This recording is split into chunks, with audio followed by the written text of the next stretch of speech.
Imagine waking up tomorrow and your job simply doesn't exist anymore. Not fired, not laid off. The entire concept is just gone. No boss, no money, no Monday, no alarm clock, no inbox, no meeting invite, no one asking you to circle back later.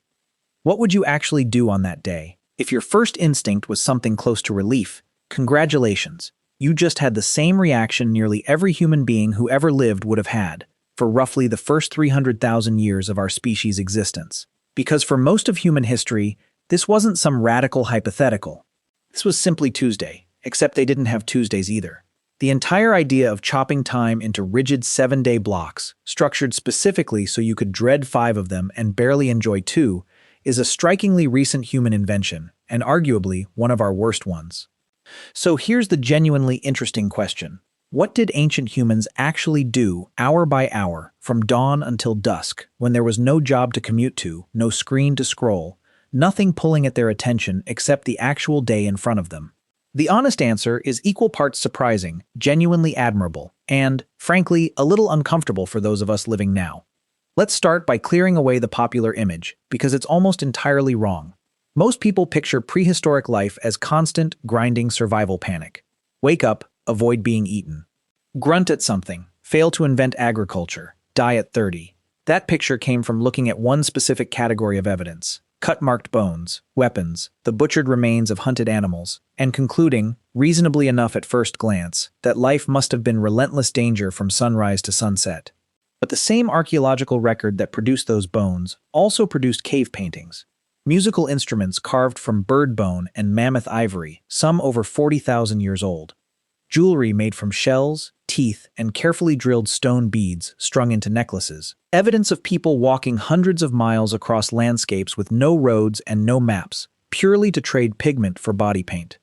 Graves where elderly individuals who had survived decades with serious physical disabilities were buried with obvious care, sometimes surrounded by flowers. That is not the archaeological signature of a species spending every waking hour in pure survival panic. That's the signature of a species with real time on its hands, and doing genuinely interesting things with it. In 1966, at a landmark anthropology conference called Man the Hunter, and later in his influential 1972 book, Stone Age Economics, anthropologist Marshall Sahlins presented an idea that upended decades of assumptions. Drawing on ethnographic fieldwork among groups like the Kungsan of the Kalahari and Aboriginal communities in Arnhem Land, Australia, communities that had maintained versions of a hunter-gatherer lifestyle into the modern era, Sahlins argued that these societies met their material needs through remarkably little labor, somewhere in the range of 15 to 20 hours of actual food-focused work per week. He called them the original affluent society, not because they owned much, they deliberately owned very little, since everything you own is something you have to carry, but because they possessed the one thing modern people chase constantly and rarely actually catch: abundant, unscheduled, genuinely free time. It's worth being fully honest about this figure, though, because Sahlins' thesis has been debated by anthropologists for decades. Richard Lee, whose fieldwork among the Dobe Kung supplied much of Sahlins' original data, and later published a more complete accounting that included not just hunting and gathering itself, but food processing, tool maintenance, and cooking time as well. Once all of that was added together, the total came closer to 40 to 45 hours per week, considerably more than the famous headline figure of 3 to 5 hours a day. Even that fuller number, though, comes out lower than the combined hours most modern adults spend on paid work, commuting, and household labor. And critically, unlike a modern workweek, this labor wasn't continuous, wasn't rigidly scheduled, and left enormous stretches of the day genuinely open. The honest picture isn't that ancient humans somehow worked almost nothing. It's that their relationship with work looked nothing like ours, unscheduled, non-continuous, and interwoven with rest and social life, rather than walled off into a separate, dreaded block of the day. Now let's talk about what actually filled that time, because this is where the story gets genuinely remarkable. They talked, constantly, and by all indications, expertly.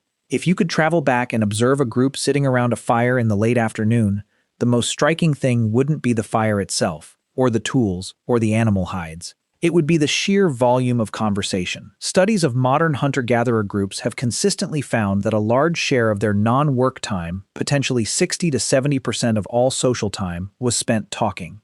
Not just practical exchange about where the herds had moved or which direction the river ran, but gossip, jokes, arguments, flirtation, complaints about each other, stories about things that happened years earlier, speculation about things nobody could fully explain.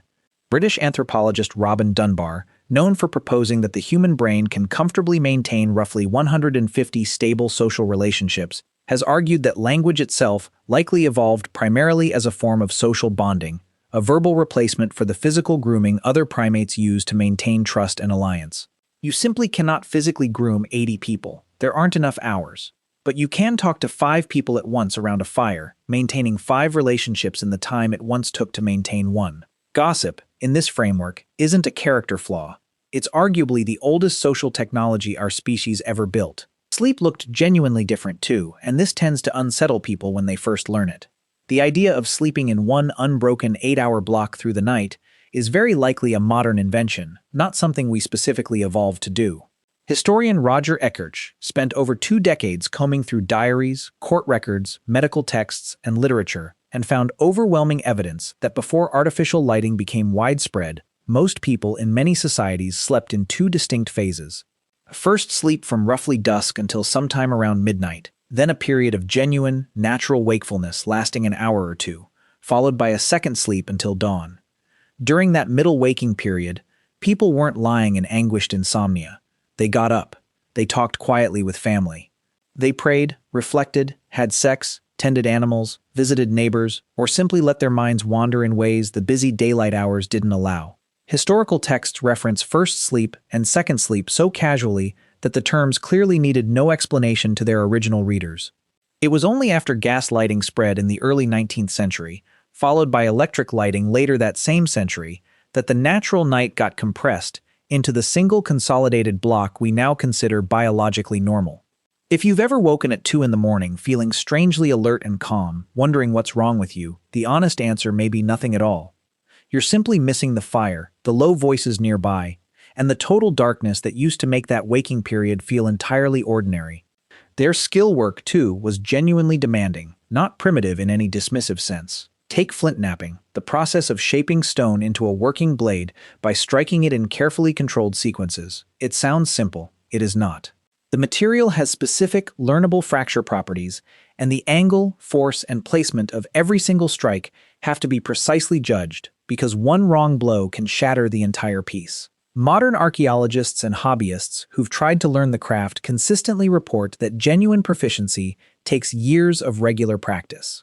Clothing production in cold climates was similarly demanding, scraping and treating hides to prevent them from hardening or rotting, then stitching them into functional garments using bone needles. Some recovered examples dating back 50,000 years or more, with eyes carefully drilled through tiny fragments of bone, using nothing but stone tools, because the people making them wanted their stitching to actually hold, and cared that it did. And then there's the art, which deserves a genuine pause. The paintings at Lascaux in France date to roughly 17,000 years ago. Those at Chauvet may be as old as 36,000 years. These are not crude scratches. They're dynamic, compositionally sophisticated depictions of galloping horses, turning bison, and charging rhinos, demonstrating a real understanding of movement, perspective, and light. Some artists deliberately use the cave wall's natural curves and bulges to give their animals 3-dimensional form, so that under flickering firelight, the only light available to them, the figures would seem to shift and breathe. That's not primitive. That's someone lying on their back on a cold stone floor for hours, not because it fed anyone or kept anyone warm, but because they had something to say, and found a way to say it in a medium that would outlast everything else they ever touched by tens of thousands of years. They played, seriously and often, because play isn't a modern indulgence. It's one of the defining behaviors of intelligent social species generally, documented in crows, dolphins, wolves, and humans alike. Organized games almost certainly predate any formal civilization, and children in every hunter-gatherer society ever studied engage in rich, complex play, mimicking adult skills, inventing rules, competing, cooperating, and negotiating conflict. That universality across cultures with zero contact with each other is a strong signal of deep evolutionary roots. And play wasn't separate from education. It was education. You learned to hunt by playing at hunting. You learned negotiation by playing games with genuine stakes and real conflict woven in. Ancient children weren't sitting in classrooms. They were embedded directly in the world, and the world itself did the teaching. Here's the detail that hits hardest and gets the least attention in popular accounts of prehistoric life. They took extraordinary care of each other.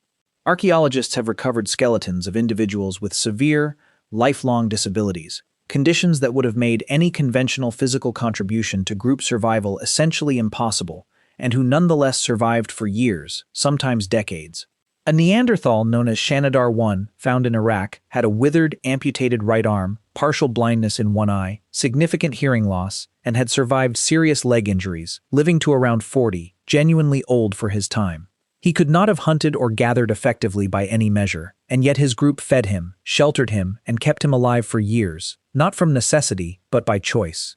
In Spain, at a site called Cova Negra, researchers identified fossil ear fragments from a Neanderthal child, nicknamed Tina, showing congenital abnormalities consistent with Down syndrome. Dated to somewhere between roughly 173,000 years ago, Tina survived to around 6 years old, despite symptoms that very likely included complete deafness and severe disabling vertigo. Lead researcher Mercedes Conde Valverde and her colleagues concluded that a single mother alone could not plausibly have provided that level of sustained care, while also managing the daily demands of a highly mobile foraging life, meaning the wider group must have shared the burden continuously, for years, for a child who could offer nothing back in return.